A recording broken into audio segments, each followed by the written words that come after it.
is a Bramble Jam podcast.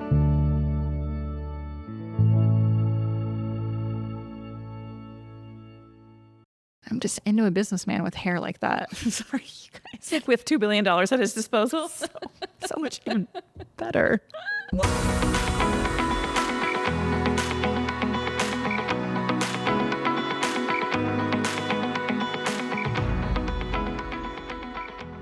Welcome to Girls Gone Hallmark, a Hallmark review podcast. I'm Megan, and I'm a longtime Hallmark fan. Wendy here. Wow, I really changed it up. I don't know what I'm doing. I'm a former Hallmark hater. Today we're discussing Holiday Crashers, which originally premiered on the Hallmark Channel on the first weekend of Countdown to Christmas, October 19th, 2024. Hey. What? Come follow us on Instagram. You're really going to want to be following us on Instagram. Do you want to see behind the scenes on the Hallmark Christmas Cruise? Yeah, you do. Follow us there. You want to see our cute little puppy co-hosts as we're recording? Yeah, you do. Follow us on Instagram. Plus, you never miss the latest news from us. Hallmark news, Wowie Zowie moments, Girls Gone Hallmark on Instagram. Our Facebook group is popping off. I mean, we just got 3 new requests in the last hour. So come Popping off. How many? 1, 2, 3.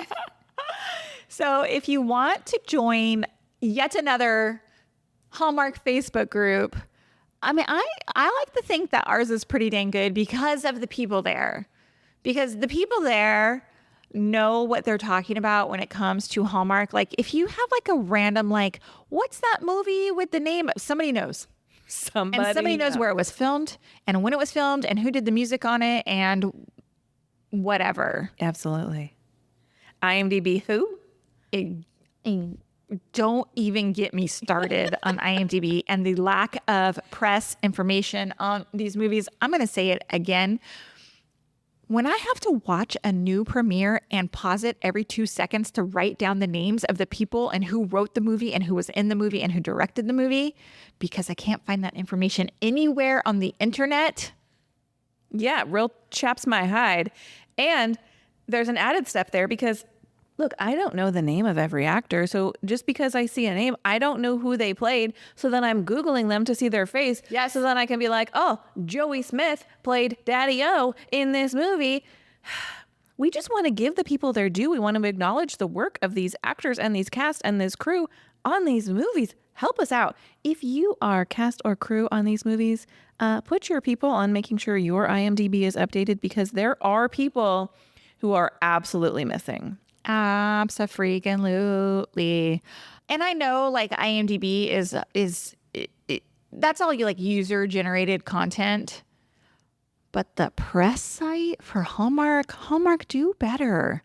Do freaking better. If I can still talk about our stuff, come and check out girlsgonehallmark.com. We have so much information over there.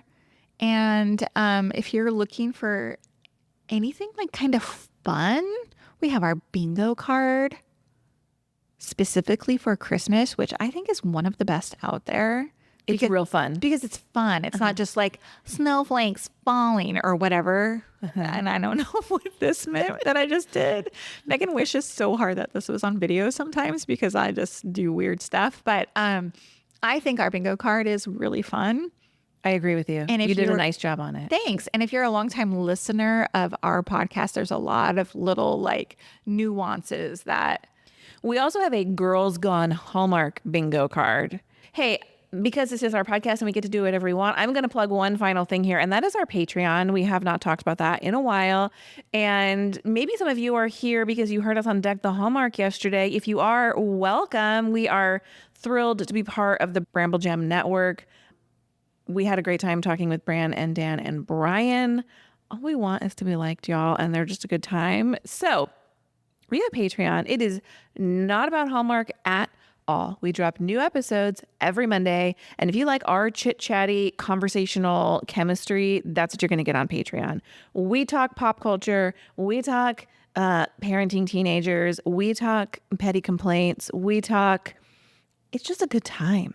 If you want to feel like you're hanging out, chatting with your internet besties, Patreon.com/Megan and Wendy. And you can't get that deal really anywhere. $5 a month for 4 new episodes. Yeah, look at what your favorite podcasters are charging for their Patreons. Because a lot of them are like, I'll give you 1 episode for that. We had one person comment that they were disappointed that we were charging for it. And I was like, pack in the value, people. Yeah. Somebody was upset we were charging for Patreon. Can't please everybody. Oh my gosh. I got bills to pay. I got mouths to feed. We churn out multiple free podcast episodes over here on Girls Gone Hallmark. So if you want us for free, this is where you can find us. But you have to listen to ads, guys. Sorry. I don't know if you remember, but several months ago, we got a comment on Facebook about how much they loved our podcast. I remember. And they said, and the best thing about it is it's ad free. And I replied, that is in fact my least favorite thing about the podcast. Look, we're not trying to make it a negative user experience here. We are just trying to continue to bring you the podcast for free in a way that allows us to keep running the business over Because here. it costs money to produce and put out a podcast. Yeah, never mind the value of our time. Yes. Yes. All right, moving on, because I'm sure people have clicked off now because they're like, oh, I don't want to hear any more of that. Come back for the synopsis. Crashing Christmas party seems like all fun and glamour for 2 best friends until their mistaken identity throws them into a web of lies and love. Oh my. That's it? That's it. I actually love that. Hey, Holiday Crashers was directed by Michael Robison. Michael has 88 directing credits, which include Hallmark smash hits like It Was Always You and An Unexpected Christmas. Listen, I think we need to revisit It Was Always You. That's one of those ones I think I dogged on and is a fan favorite. Let's do it. I think maybe in the new year when things get quiet and we're looking to review fan favorite movies. Yeah, I also think that's another movie that could use a second watch with our more trained ears. Yeah, I think so too. I think we're going to have to do it. The writing team for Holiday Crashers includes Tracy Andreen, who, spoiler alert, we had an excellent conversation today with a writer of a movie that's going to be coming up. That episode is going to drop in November sometime. And that writer told us that they worked with Tracy Andreen. And so I have such high hopes for their movie, and you're going to love that episode. And I'm sorry we're not telling you who it is. Nope. In addition to Tracy Andreen, Lee Freelander and Hope Juber are credited for Holiday Crashers. Hope Juber receives a story credit for the movie. This is Hope's 5th writing credit. Her previous credits include the TV movie, The Brady Bunch in the White House. And when I read that, I was like, when did that come out? Not in this millennium. Wow. In the 1900s, as Gen Z says. Okay. Lee Freelander is credited with both the story and the teleplay. Lee is a producer, director, and writer. She has 8 writing credits, which include the Hallmark movies A Royal Queen's Christmas, Love, of Course, and Switched for Christmas. And finally, Tracy Andreen has 33 writing credits and has written Hallmark hits like the recent The Magic of Lemon Drops, which may be one of my favorite movies of the entire year, if not my favorite movie of the year. The Holiday Sitter and 2 Tickets to Paradise, another banger of a movie. Indeed. Lindsay Fonseca plays Tony. This is Lindsay's 52nd acting credit. Her additional Hallmark appearances include North to Home, Next Stop Christmas, Where Are You Christmas, and, of course, The Magic of Lemon Drops. Chris McNally, can we just take a moment of silence for how good this man's hair is? Did you want to run your fingers through it? Oh my God. I'm like, is he growing it out long again? I haven't seen a current picture of him, and I'm sure this was filmed sometime in the last 3 months. So, like, is it getting longer or what's happening? I'm here for it. Wendy has a lot of opinions on the hair on the dudes of Hallmark. I do. Anyway, Chris McNally, he plays Justin. He has 42 acting credits, which include the long-running role of When Calls the Heart, as well as recent Girls Gone Hallmark favorite Tip Line Mysteries and 3-Bed, 2-Bath, 1 Ghost. Daniela Monet plays Bree. Daniela has 45 acting credits, most notably including her role as Trina Vega on Nickelodeon's Victorious. She's also kind of a big deal on the internet with nearly 5 million Instagram followers. You can follow her at Daniela Monet. Can I tell you that I was playing in the comments the other day and she liked one of my comments? Whoop. Somebody had said, it was about this movie, and somebody had said, like, my grandma likes Hallmark movies. And I replied and I said, this is not your grandma's Hallmark. And she liked that. So I enjoy being seen in the comments. Dalen Willis plays Sebastian Burke. Dalen is, who the hell is Sebastian Burke in this movie? The assistant, Chris McNally's character's assistant. Gotcha. Dalen has 21 acting credits and can also be seen in his role as Lonnie on the Hanson Swinson Mysteries. Yes, that's Didn't where make that connection. No, that's where I have seen him before. And this role was not nearly as big enough for him. No, I agree. And Lonnie's so like lovely in this character, rightfully so, but All business. all business. Yeah. Thank you. He's just helping his boss out. Jag Ball plays Vinny. Jag has 30 acting credits and can be seen in the series Our Big Punjabi Family, as well as the Hallmark movie A Godwink Christmas, co-starring Kimberly Sustad. A movie we've never watched or Campbell. reviewed. That is the Paul Campbell, Kimberly Sustad origin story. I thought A Starlight by Christmas was. That was their first writing Oh, project. that's right. They did this movie, which was a little more serious tone. And they're like, hey, we're funny. We should write a script together. That's what she said. Yeah. That's what she said in our interview with her. If you want to listen to that, I'll drop a link. By the way, that interview has been picked up by multiple media outlets sharing anecdotes. Hey, if you are a media outlet and you want to link back to us, please use our website and not our YouTube channel. Thank you. Thank you. Andy Nez plays Doug. Again, who's Doug in this movie? Doug's kind of the jackass who is making fun of Andy's dad, Lou, in his commercial on the retreat. Got it. Andy has 49 acting credits, including the TV series role in So Help Me Todd, The Good Doctor, and Wild Cards. Now, you're right. There are a lot of people missing from this list. And that's a shame. I have one more. Keith McKechnie plays Tony's dad, Lou. Keith has 102 acting credits and has been in a ton of Hallmark movies. He's also been in 20 episodes of Virgin River. But this Girls Gone Hallmark reviewer right here will never let a news and notes segment go by without acknowledging him as the delivery boy in Christmas Vacation. I am just shocked how much that movie has been referenced in all the episodes that we have recorded today. I know. Tis the freaking season. We're going to take a quick break for some ads and come right back.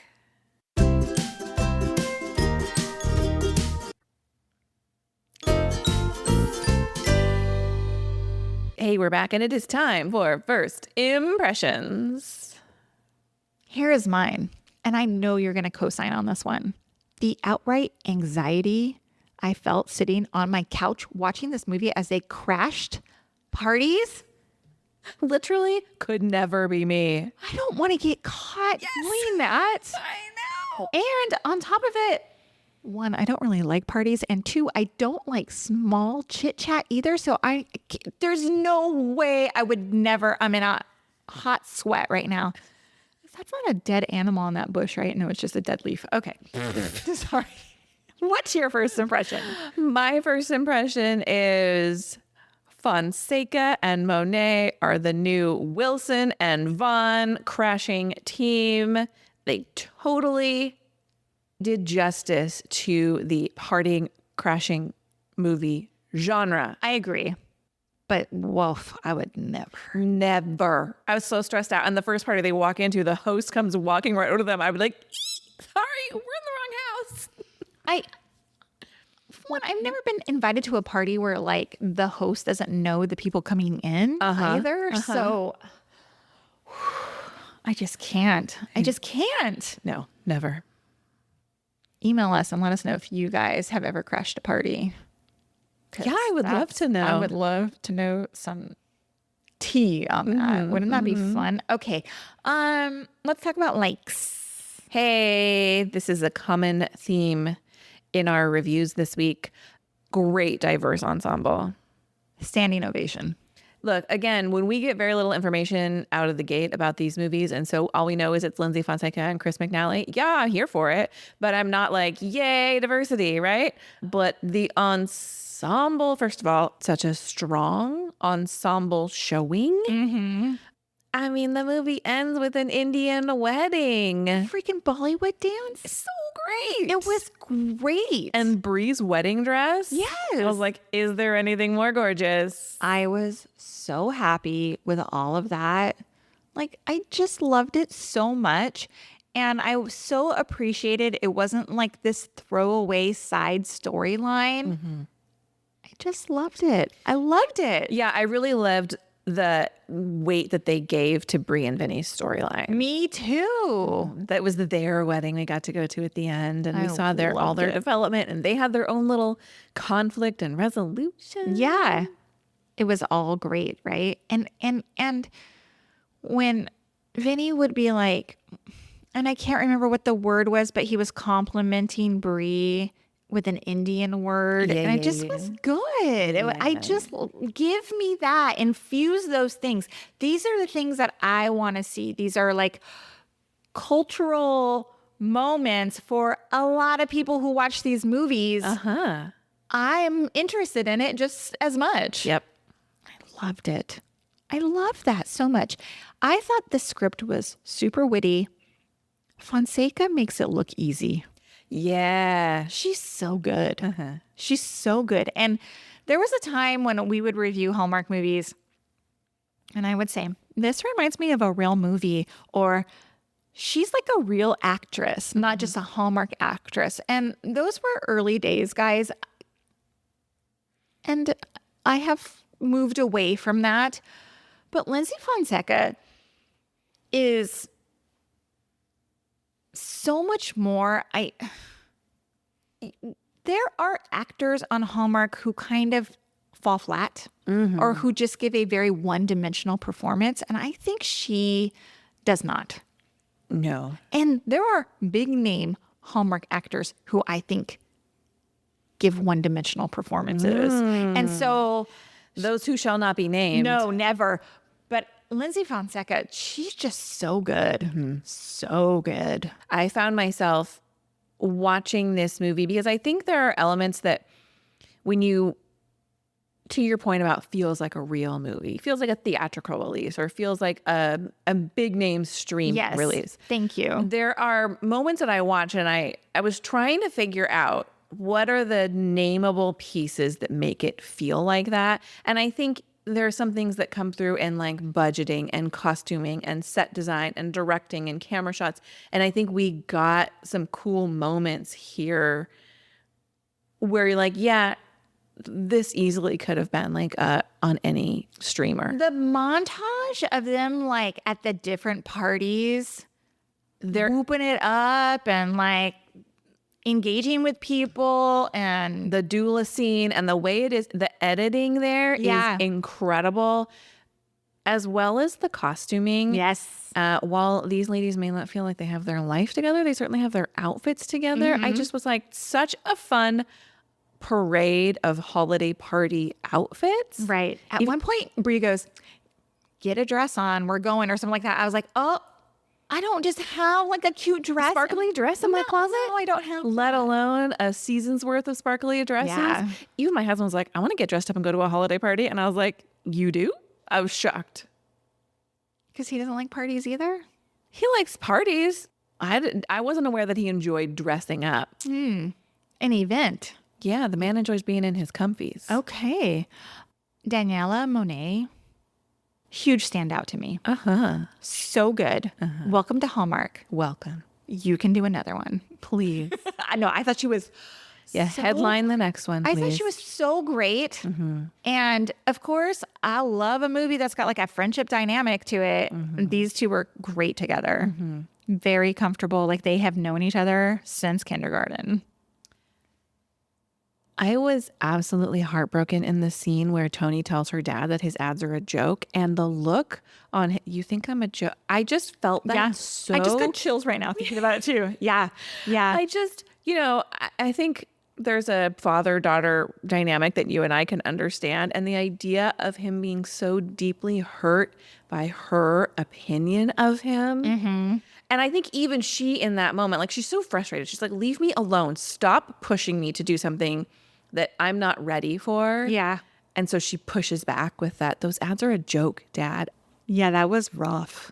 That was a great scene, though, right? Great scene. Executed so well by everybody in that scene. And when mom comes in and she's like, he works really hard for us. And she goes, yeah, I know he does. And it wasn't I know. It was, she felt it in her. Like, that's not what she meant. Mm-hmm. Oh. And I think that was a nice moment for her to be like, wait a minute. Why am I embarrassed by this man who is just showing up for us? Mm-hmm. Yeah. I did think of his ads. You know what was funny? Here in Southern California, like, what's the TV ad, the lawyer TV ad that you know? Larry H. Parker. Larry H. Parker, right? Same kind of thing. Uh-huh. I don't know if his ads are... Actually, I think Larry H. Parker has passed, but I think Larry H. Parker and Associates still exist. Still exists. You know who I was thinking of? What's the one season wonder Real Housewives ex-husband who... Oh, Sweet James. Yes. Yeah, Paul that Sweet man's got billboards all over Los Angeles. Oh, he's like a sponsoring sports teams. Yeah. There's a lot of money to be made there. Evidently. Can we talk Tony and Justin? Please. The flirting was so good. Mm-hmm. I have to say, though, all this stuff with... I think we're going to get into it, too. I have a feeling we're going to get into it. The stuff that he doesn't know about her and the lawyering and all that, like, sort of gets real in the weeds. But I thought their flirting was really good. Like, I believed that they were, like, interested in each other and real cute together. The scene that stood out to me is at the end when she goes to his office and she's got the documents to support, like, him not getting involved in the business or whatever. And he had told her previously, like, I don't want to be lied to you. He was so cold to her in this scene. She like lays it bare in front of him and he's like, doesn't even say a word. Oh my God, the scene was so good. Really good. I thought, have we ever seen a scene like that where they're not even willing to hear the other side? And what was so great about it, it was not like a silly misunderstanding or whatever. He told her, I don't like liars. I've been lied to my entire life. And her lie was a big one. It was a huge one. Now, we are going to get into that in a minute. I do want to say, we had this C-plot storyline of the Skyline seatbelt situation. And I actually think, I have no idea about the legality of any of that, but I did think it was handled really well from a viewer's perspective. Like, I understood what was happening there the whole time. And that is not always the case. Like, they gave us enough information to understand and care about that plot line. But not too much that your brain just goes, no, thank you. Exactly. Yeah. Although I did think, I was wondering, like, when she gives him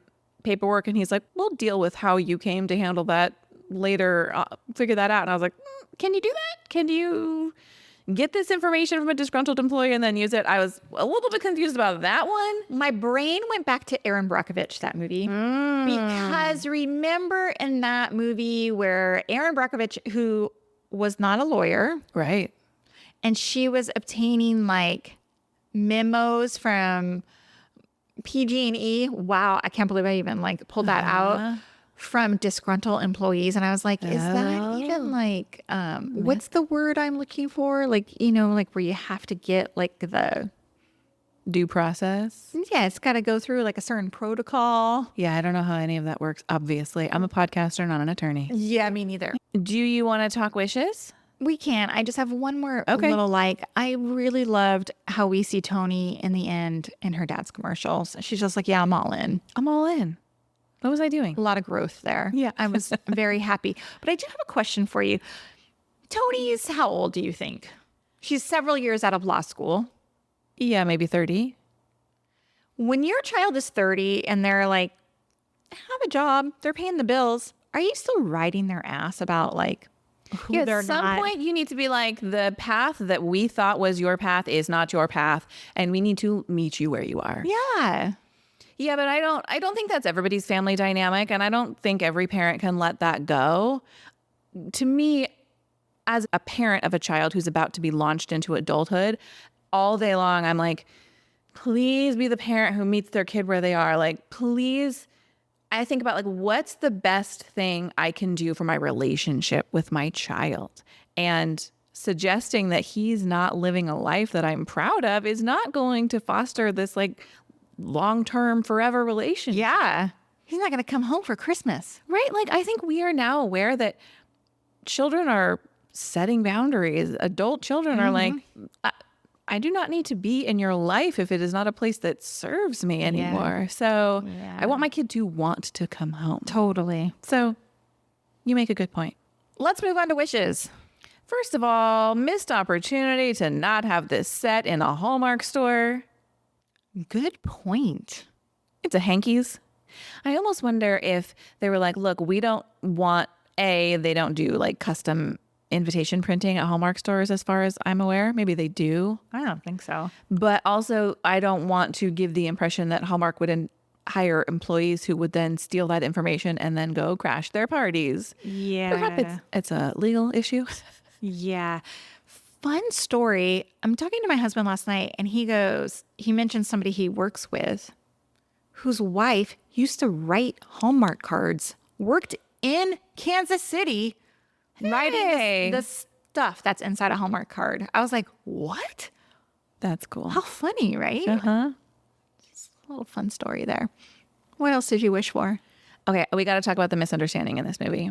The outright deception? So, look, we talk a lot about like silly misunderstandings in Hallmark movies, and they are so frustrating. I found this really frustrating to watch because this is not a silly misunderstanding. Like, I can't think of an example. Like, I'm a doula and I'm going to help you breathe through your labor pains. She's an attorney. He has a very serious business situation. She's not even an attorney. Right. She's pretending to be an attorney. Yes. He invites her on a work trip under the false pretense that she's an attorney. And I think of all of the jobs to have about lying about your identity, like attorney is not one of the ones you want. I thought like, oh, I understand the whole point, because I was telling my husband, I'm like, I hate these misunderstandings. He's like, yeah, but that's the whole point. Like, they're lying about their identity. That's what makes the wedding crashing fun. I was like, yeah, but she's lying about being an attorney, and I'm having a hard time like being on her side. I don't think you are alone, because let me tell you the response from people who rated this movie. Please, in our Instagram stories. Not a big difference from Friday night's movie, but 36% gave it 5 stars, 24% gave it 4 stars, 30% gave it 3 stars, and 9% gave it 2 stars or less. So I'm wondering if a lot of people were hung up on this like sticky lie situation. Yeah, it didn't ruin the movie for me. I still found the movie super enjoyable, super fun to watch. But I did have that moment where I was like, oh my gosh, you got to tell him. Like, I was sweating for her showing up on this work retreat. I think what bothered me most is she's like, it's just not the right time. It's not the right, it is the right time. You need to have a sit down with this guy and be like, listen, we were crashing these parties. I did go to law school. I'm just not an attorney. And so I'm sorry, but here we are. I can't consult.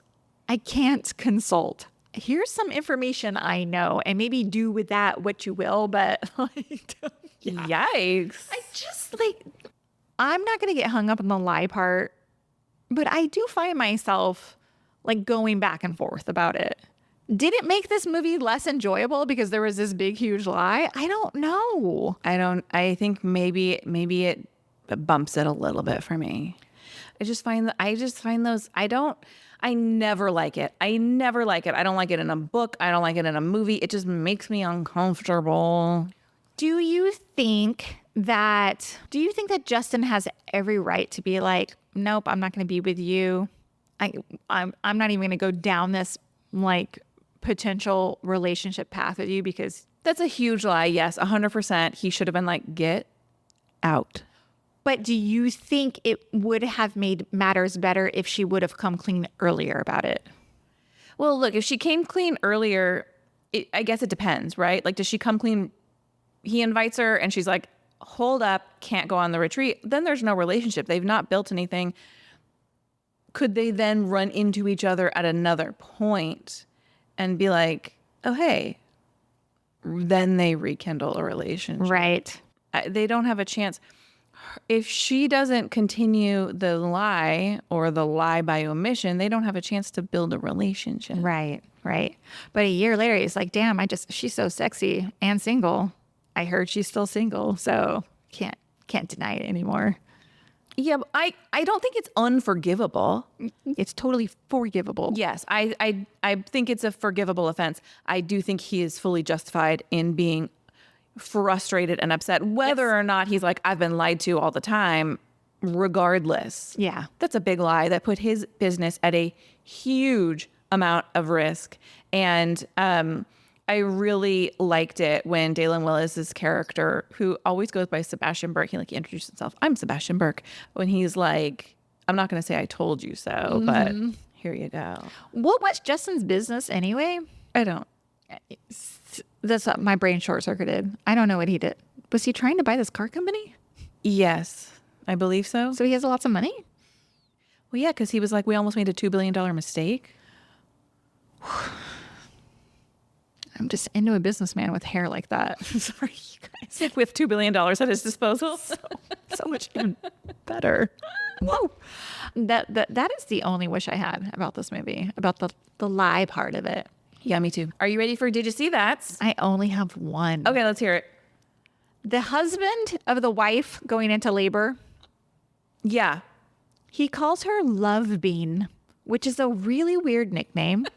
Yeah. And one I'm familiar with because Mauricio called Kyle Richards that on Real Housewives of Beverly Hills. What a weird coincidence. I was like, what is the connection here? Love Bean. Prior to Beverly Hills, who called Love Bean? What does that even mean? I have no idea. And then I hear it in this and I'm like, what am I watching? Please email us if there's some cultural reference there that we do not understand. Oh, yeah, maybe. Here's my Did You See That? In one of the, I think it's one of Lou's ads, like a Christmas tree falls on him. Yeah. And I was like, it's Never Kiss a Man in a Christmas Sweater. Which aired last night.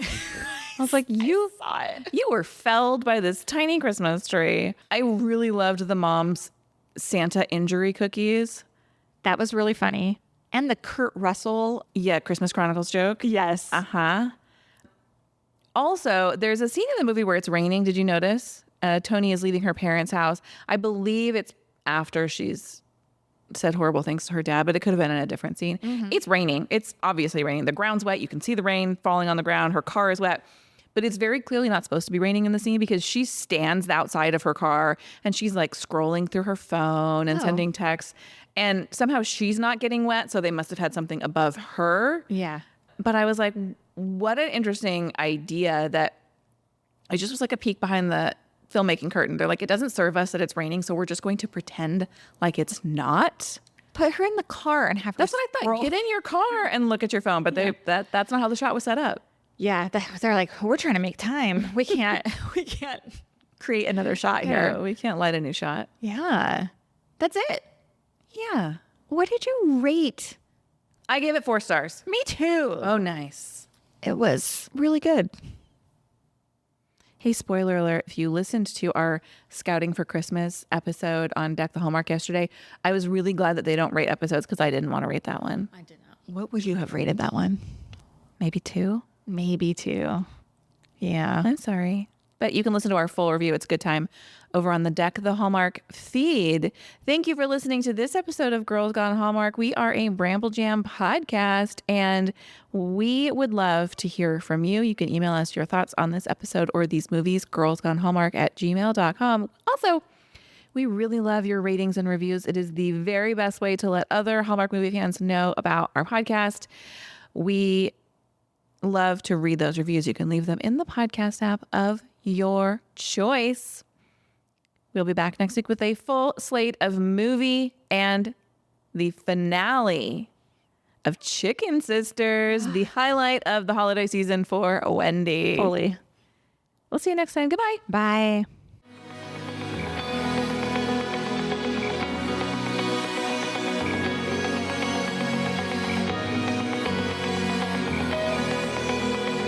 All right, friends, before we go, just a quick heads up. You're about to hear some ads. These little gems help us keep the show running and the Hallmark love flowing. So do with that info what you will. Grab a snack, hit the skip button, or maybe, just maybe, listen in and discover your new favorite product. Bye.